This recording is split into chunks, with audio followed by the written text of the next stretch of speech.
Tiene buen corazón. No creo que sobreviva usted mucho tiempo. Quick question. Have you ever finished a sci-fi movie and just sat there in silence, replaying everything in your head, wondering what you just experienced?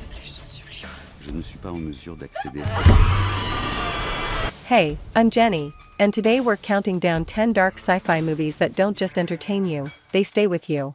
These are the films that mess with your perception, challenge how you see reality, and leave you thinking about them for days, sometimes longer. You'll pay for it.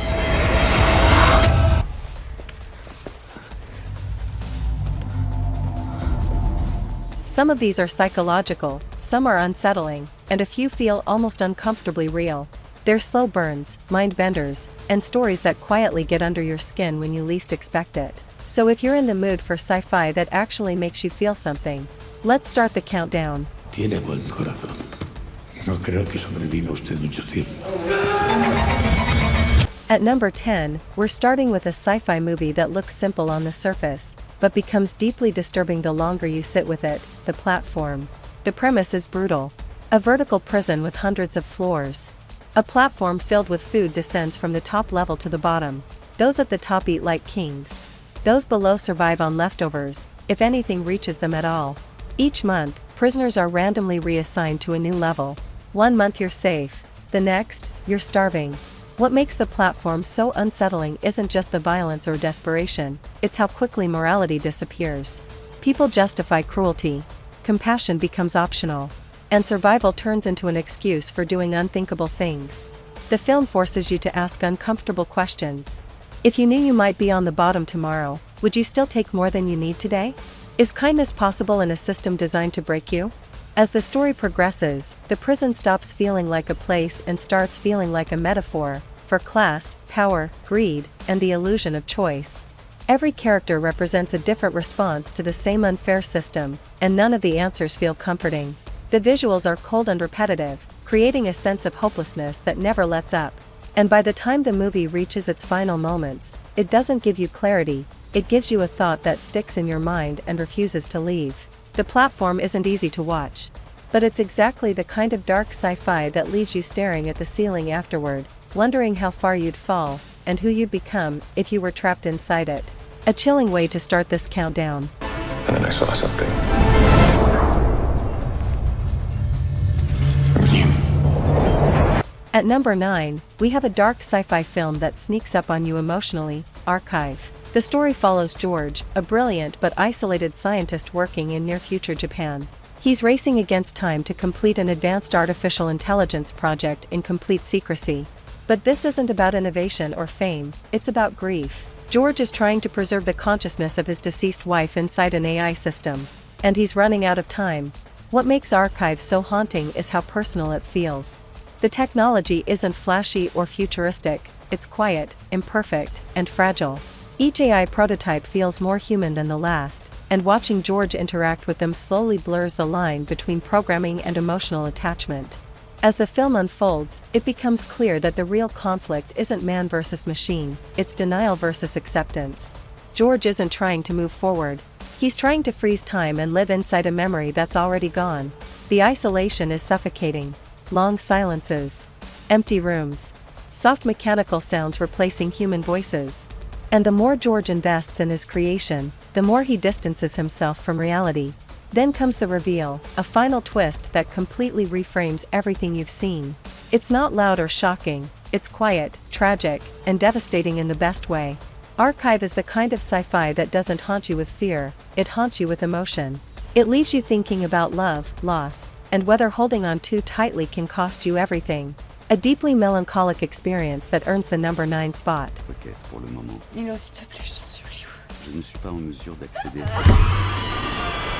At number 8, we're stepping into one of the most claustrophobic sci-fi thrillers in recent years, Oxygen.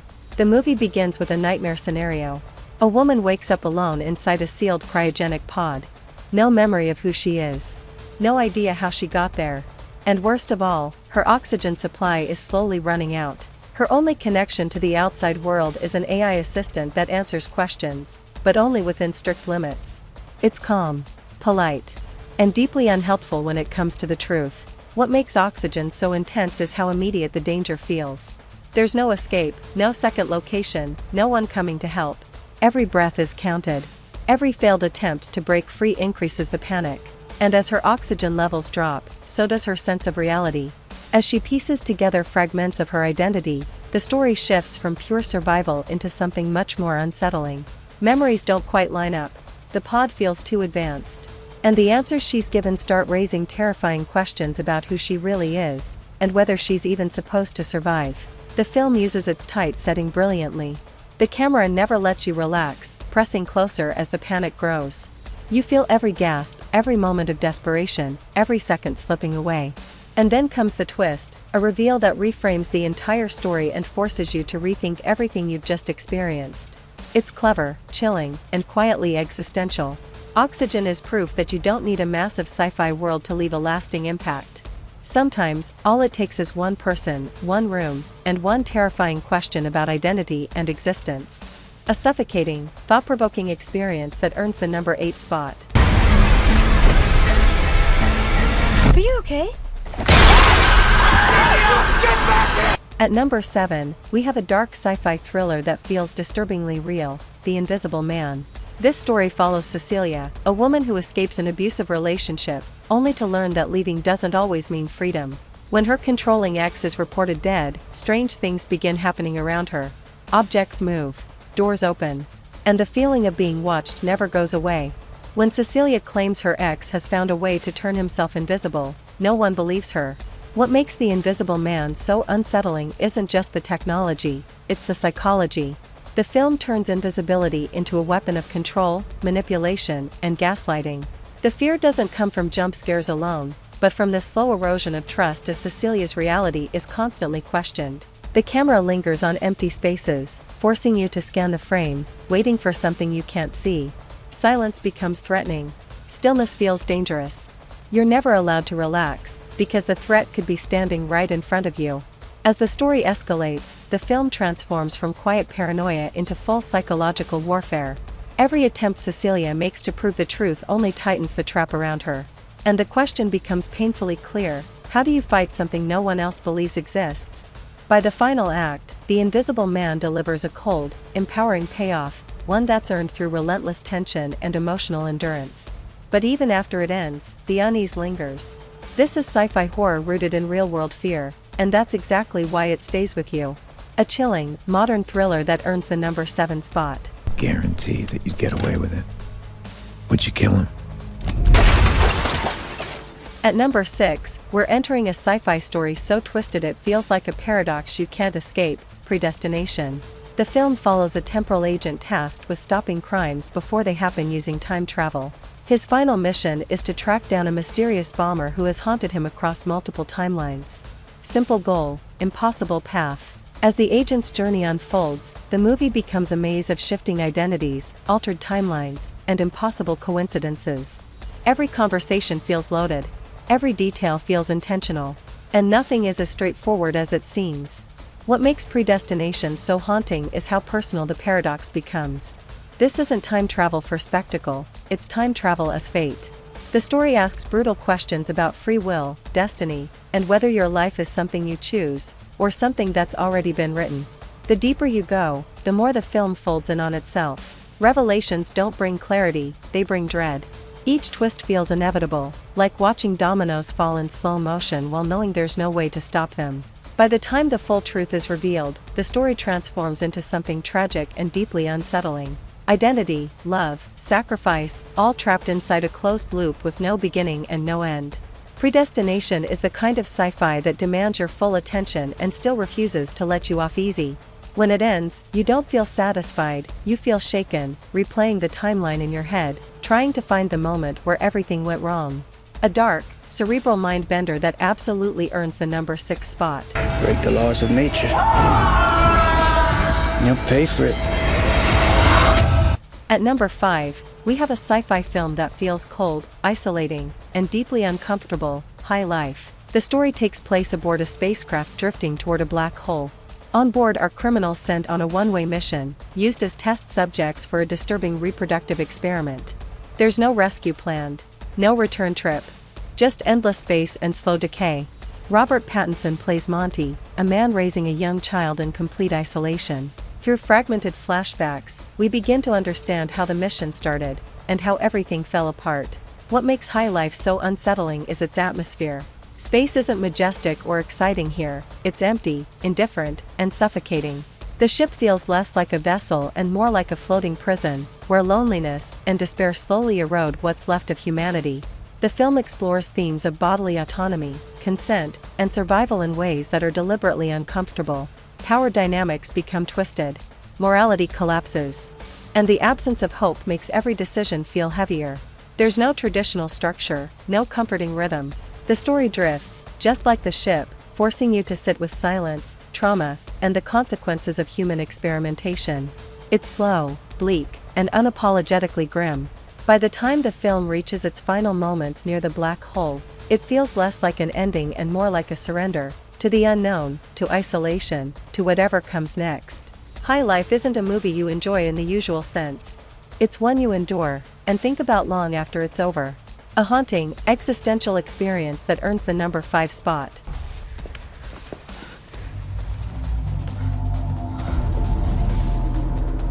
At number 4, we have a sci-fi nightmare that feels like a bad dream you can't wake up from, Vivarium. The film follows a young couple searching for their first home. When a strange real estate agent leads them to a perfectly identical suburban neighborhood, everything feels off. Endless rows of identical houses, artificial skies, and streets that loop no matter how far they drive. They can't escape. What makes Vivarium so disturbing is how ordinary its setting is. There are no monsters chasing them, no explosions, just repetition, isolation, and the creeping realization that this place was never meant for humans. Food appears without explanation. Time feels warped, and soon, the couple is forced to raise a mysterious child that isn't quite human, and grows at an unnatural speed. Every interaction becomes tense, hollow, and emotionally draining. The film plays like a twisted sci-fi metaphor about conformity, parenthood, and the trap of predetermined life paths. The longer they stay, the more their individuality erodes, replaced by routine and despair. Visually, everything is too perfect. The colors are bright but lifeless. The silence is heavy. And the sense of being watched never goes away. You feel the same suffocating frustration as the characters, trapped in a system with no rules and no mercy. By the end, Vivarium doesn't offer answers or relief. It leaves you with an unsettling feeling that the cycle will simply continue, with or without you. This is sci-fi as existential horror, strange, bleak, and quietly terrifying. A deeply uncomfortable film that earns the number 4 spot. No. At number 3, we have a sci-fi film that feels less like a story, and more like an experience, Annihilation. The film follows a group of scientists who enter a quarantine zone known as the Shimmer, an ever-expanding area where the laws of nature no longer apply. Inside, DNA refracts and mutates. Time behaves strangely, and nothing that enters comes out unchanged. Natalie Portman plays Lena, a biologist haunted by grief and guilt, who joins the expedition after her husband returns from the zone as a hollow, dying version of himself, unable to explain what happened inside. What makes Annihilation so unsettling is its complete rejection of comfort. There are no clear rules, no obvious villain, and no reliable explanations. Beauty and terror exist side by side. One moment feels serene and hypnotic, the next is pure nightmare fuel. The environment itself becomes a mirror, reflecting the characters' inner fears, trauma, and self-destructive tendencies. The horror isn't just external, it's psychological, existential, and deeply personal. As the team ventures deeper, reality begins to collapse. Memories blur, bodies change, and identity starts to lose meaning. The film asks disturbing questions without answering them. Are we programmed to destroy ourselves? And if something changes us completely, are we still the same person? The final act abandons logic almost entirely, delivering a wordless, surreal confrontation that feels alien in the truest sense of the word. It's haunting, abstract, and impossible to forget.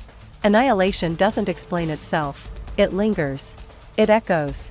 This is dark sci-fi at its most unsettling, the kind that leaves you thinking for days, replaying images and ideas that refuse to fade. A deeply haunting experience that earns the number 3 spot. Hello?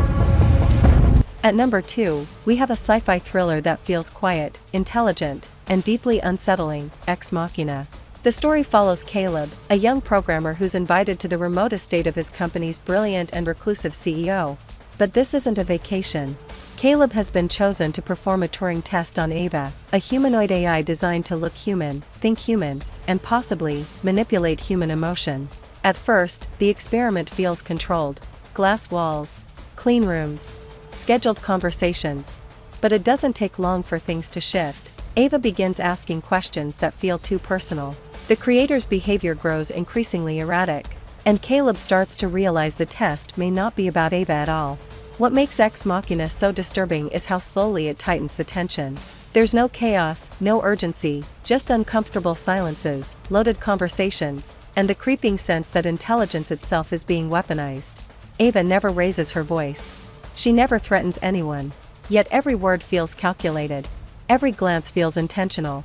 The film forces you to confront a terrifying idea. If an artificial being can understand desire, fear, and loneliness, does that make it alive, or just incredibly dangerous?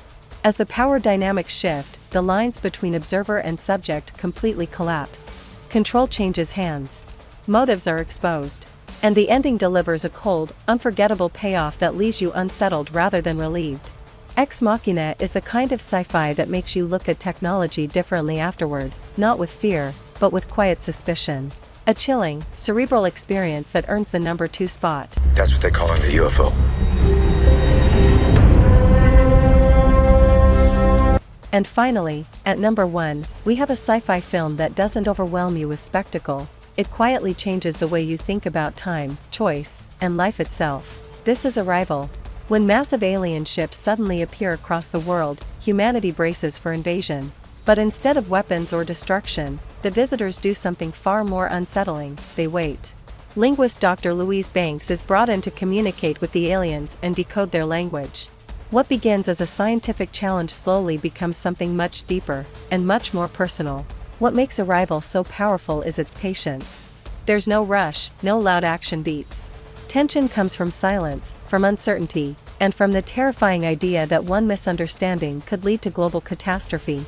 As Louise learns the aliens' language, her perception of time begins to change. Past, present, and future start to blur together. Memories feel misplaced. Moments repeat themselves in unexpected ways. And the film asks a devastating question. If you could see your entire life, including the pain, would you still choose to live it? The darkness in Arrival isn't fear-based. It's emotional. It's existential. It comes from inevitability and the weight of knowing what's coming, yet moving forward anyway. By the time the truth fully reveals itself, the film lands with quiet devastation. There's no twist designed to shock you, just a realization that settles in slowly and stays there. Arrival is the kind of sci-fi that lingers long after the credits roll. It makes you rethink language, time, love, and the choices that define a life. And days later, you'll still find yourself replaying its ideas in your head. This isn't just a movie you watch once. It's a movie you carry with you. And that's exactly why Arrival earns the number 1 spot on this list. Alright, so those were 10 dark sci-fi movies that don't just end when the credits roll, they follow you around, sit in your thoughts, and quietly mess with your perspective for days.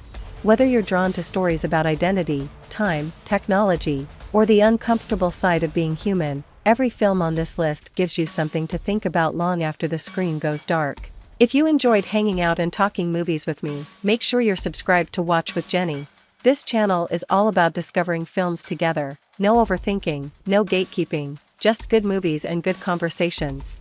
Let me know in the comments which one you've already seen, and which one you're brave enough to watch next. Thanks for watching, and I'll see you next time, with more movies that probably aren't great choices right before bed.